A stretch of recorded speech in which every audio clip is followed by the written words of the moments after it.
আমি থাকা অবস্থাতেও অন্য কারোর সাথে প্রেম করেছে বা অ্যাটলিস্ট কিছু একটা করেছে, সেই জিনিসগুলো আমাকে খুব বেশি কষ্ট দিত। সে আমাকে শুধু বলেছিল তার লাইফে কেউই নেই, এবং আমি তো তাকে অ্যাটলিস্ট বিয়ের আগে তো অ্যাটলিস্ট আমি তাকে 4-5 মাস দেখেছি। চিন্তাটা এরকম ভাবে মাথায় আসাটা ঠিক হলো কিনা এগুলো স্ক্রিনে বলাও ঠিক কিনা? তার ব্যক্তিগত জীবনে অনেক কিছু প্রশ্ন আমি করিনি আগে, মানে বেসিক জিনিসগুলো জানতেন না আপনি? কিছু কিছু জিনিস আমি হয়তো নতুন করে জানছি। আমার একটু ব্রেক দরকার, আমি একটু তার কাছে দূরে থাকতে চাই। মেয়েরা আসলে কি চায়, আসলে মেয়েরা কি চায়, এইটা আপনি কতটুকু এনজয় করেছেন যে আপনার ব্যক্তিগত জীবনে মানুষ এত কথা বলছে? এটা অবশ্যই কষ্ট হয়েছে, আমার অবশ্যই কষ্ট হয়েছে, বাট আমি কিন্তু আমার ব্যক্তিগত জীবন নিয়ে আমাকে অনেকেই অনেক খোঁজার চেষ্টা করেছে। এটা বিয়ের পরে অনেকেই ফোন করেছে। আমার হাজবেন্ডের বোধহয় একটা ভিডিও সবাই খুব দেখেছে, এসে বললো যে আপনাদেরকে একটু পিসফুলি থাকার জন্য উনি রিকোয়েস্ট করেছে, এবং সে বলেছে যে সে আগে তার সম্পর্ক ছিল, সে সম্পর্কগুলো বিচ্ছিন্ন হয়ে গেছে, তো মানুষ কি সামনে আগাবে না? আর একটা মানুষের যদি এর আগে একাধিক বিয়ে থেকে থাকে, সেই মানুষটা কি আসলে একদম খারাপ হয়ে যায়? আমি জানি না, অ্যাটলিস্ট আমার সাথে আমি না, একটা মানুষ আমার সাথে কীরকম আমি সেইটা দিয়ে তাকে জাজ করি। একটা মানুষ বাবা হিসেবে অনেক খারাপ হতে পারে, একটা মানুষ তার ভাই হিসেবে খুব খারাপ হতে পারে, কিংবা একটা মানুষ বন্ধু হিসেবে খুব খারাপ হতে পারে, কিন্তু সেই মানুষটা হয়তো প্রেমিক হিসেবে ভালো হতেই পারে, হাজবেন্ড হতেই পারে। আবার হাজবেন্ড হিসেবে একটা লোক খুব খারাপ হতে পারে, আদার সাইড ভালো, সে হয়তো বাবা হিসেবে চমৎকার একজন বাবা হতেই পারে। তো আমি কেন জাজ করব তাকে? মানে আমার সাথে যে মানুষটা যেরকম, আপনি আমার সাথে ভালো, আমি আপনাকে ভালোই বলবো। আপনাকে যদি 10টা মানুষ খারাপও বলে, আমি কখনোই আপনাকে খারাপ বলবো না আমি যদি আপনাকে খারাপভাবে না দেখি। এটা আমার মানে অ্যাটলিস্ট ব্যক্তিগত সম্পর্ক আমি এভাবে জাজ করি। খুব বড় কোনো আকারে এটা আমি বলছি না, ব্যক্তিগত সম্পর্ক আমি এভাবে দেখি। Fine, I like your philosophy. প্রথম কথা হচ্ছে যে কোনো মানুষই সব দিক থেকে পরিপূর্ণ মানুষ হতে পারে না। ইউ রেসপেক্ট ইউর হাজব্যান্ড, এবং আপনার হাজব্যান্ড আপনাকে অনেক লাভ করে, পারফেক্টলি ওকে। আরেকটা ঝামেলা আমার আছে এখানে সবাই বলে তাহলে কেন আমি তাকে চুজ করলাম। অনেকেই তাকে বলে যে সে খুব ভয়ঙ্কর ধনী মানুষ।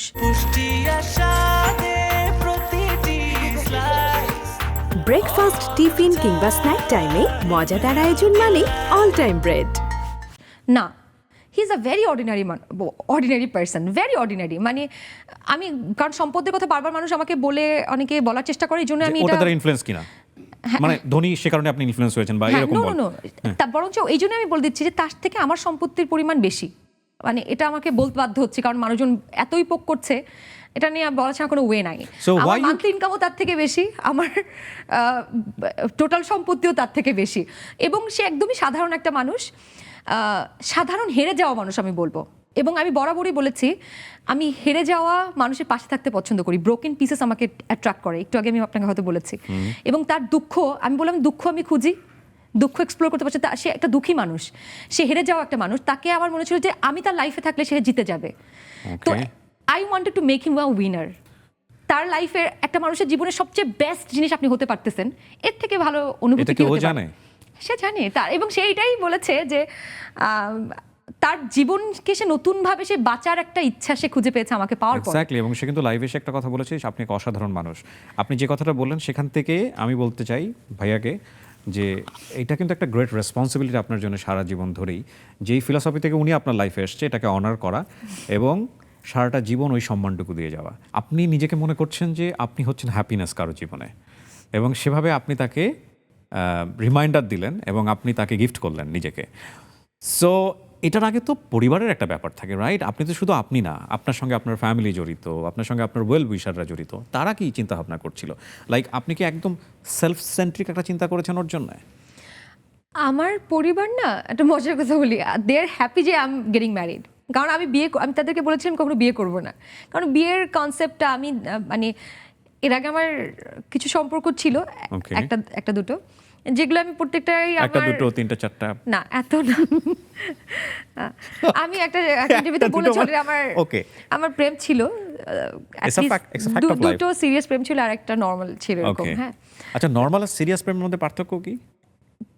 যে প্রেমটা নিয়ে আমি চিন্তাই করেছিলাম যেটা আমি বিয়ে পর্যন্ত নেব, এটা একদম সিরিয়াস ছিল না। একদম নরমাল থাকো তুমি পাশে, ঠিক আছে, আছো, ঠিক আছে, এরকম। আর একটা, ওটা তখন অনেক ছোট ছিলাম, তো ওই সময় আসলে ওইটা স্কুলের সামনে দাঁড়া থাকতো, ওইটা দেখে দেখে ওটা নিয়ে খুব বেশি সিরিয়াস হওয়ার স্কোপও ছিল না আসলে। ওকে, সো ফ্যামিলি হ্যাপি হলো যে আপনি বিয়ে করেছেন? না, খুব বেশি হ্যাপি তাও বলবো না। আবার আমি যখন বলেছি যে আম্মু মানে আমি হ্যাপি আছি, মানে লাইফে আমি যেটা দেখেছি যে আমি খুব ধোঁকা বা প্রতারণা এগুলো খুব ভয় পাই, খুবই ভয় পাই। মানে আমি যখন ভালোবাসি কাউকে আমি পুরো দুনিয়া উজাড় করে ভালোবাসি, আমি একদম কিছু চিন্তাই করি না, একদম সেলফলেস ভালোবাসি আমি। আমার দুনিয়া একদিকে, আমার ওই ভালোবাসা একদিকে। আমি ভালোবাসাটাকে এত মানে ইটস মাই ইবাদত বলতে গেলে, এরকম ভালোবাসি আমি।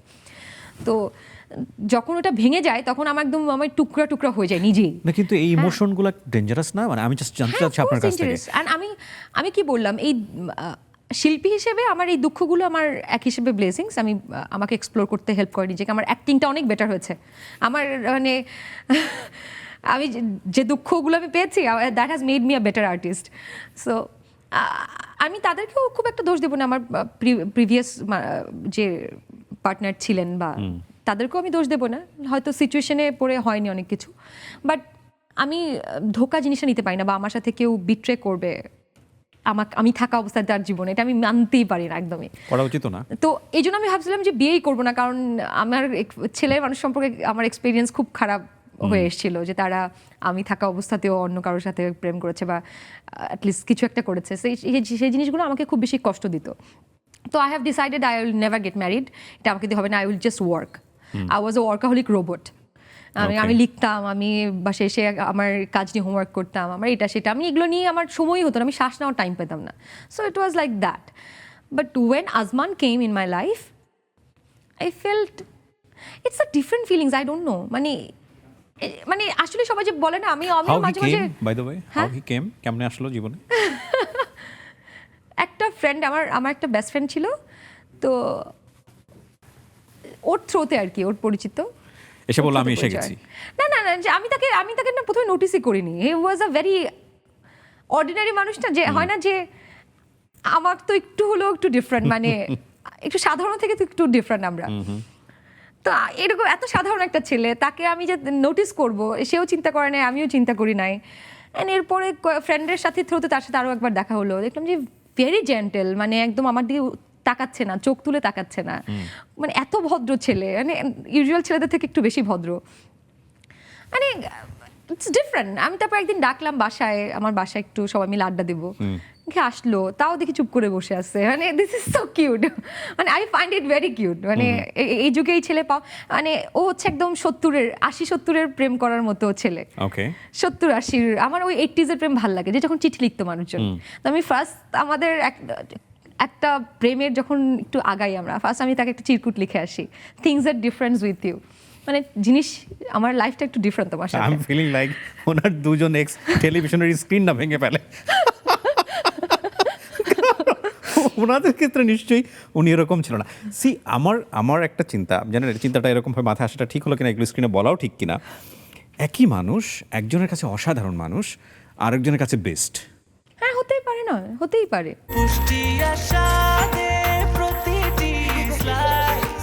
ব্রেকফাস্ট, টিফিন কিংবা স্ন্যাক টাইমে মজাদার আয়োজন মানে অল টাইম ব্রেড। তার ব্যক্তিগত জীবনে অনেক কিছু প্রশ্ন আমি করিনি আগে। এটা আপনি বিয়ের পরে জানছেন? বিয়ের পরে কিছু জিনিস আমি হয়তো নতুন করে জানছি, যেটার কারণে আমি বলেছিলাম যে এত কিছু আমার, মানে আমি লিটারালি আমার একটু ব্রেক দরকার, আমি একটু তার কাছে দূরে থাকতে চাই, এটা আমি বলেছিলাম তাকে।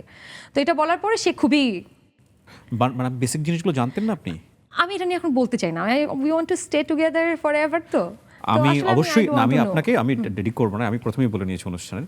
বাট যেটাই হোক না কেন, যাই কিছু হোক না কেন, তার মানে আপনাদের উপর তো একটা স্টর্ম গেছে এই মিডিয়া, এই সোশ্যাল মিডিয়া নিয়ে। আমি কি বললাম, আমি তাকে পুরোপুরি দোষও দিচ্ছি না আবার, কারণ আমি আসলে খুব আমার বিরক্ত লাগে অতীত নিয়ে ঘাটতে, মানে কারণ কোনো মানুষের আপনি যদি নিজের থেকে না বলতে চান, আমি কোনোদিনও আমি জিজ্ঞেস করবো না যে আপনি ভাই কয়টা প্রেম করেছিলেন, বা ইউ আর টু গুড, এত গুড ভালো না। কিন্তু আমি একটা সাধারণ সিম্পল হ্যাপি লাইফ চাই। হ্যাঁ, এটা হচ্ছে বিষয়।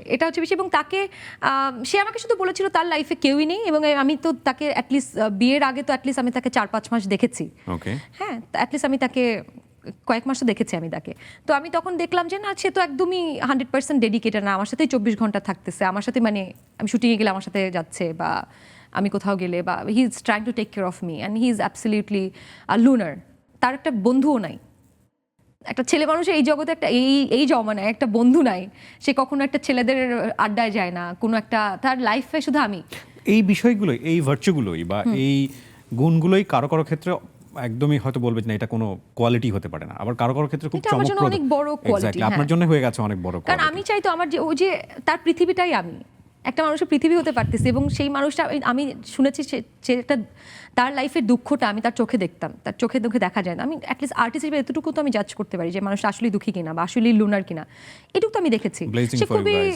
সে খুবই মানে দেখতাম যে একটা হেরে যাওয়া মানুষ যেরকম সেরকম, যে তার লাইফে আসলে কিছুই নাই, যদি আমি তার লাইফে সবচেয়ে এক্সপেন্সিভ জিনিসটাই আমি, যেটা নিয়ে সে খুব গর্ব করে যে চমক আমার ওয়াইফ। ডেফিনেটলি ইউ শুড অনেকে হার্টও করেছে বোধহয়, হুট করে উনি আপনাকে পেয়ে গেল, থাকে না যে মিডিয়া পাড়ায় হয়তো অনেককেই হার্ট করেছে, বা আপনার ফ্যান ফলোয়ার যারা থাকে তাদেরকেও অনেক বেশি, মানে ওই যে আমরা মাঝখানে একটা জিনিস দেখলাম অনেক বেশি আসতেছে সোশ্যাল মিডিয়াতে, হোয়াট উইমেন ওয়ান্টস, বা মেয়েরা আসলে কি চায়।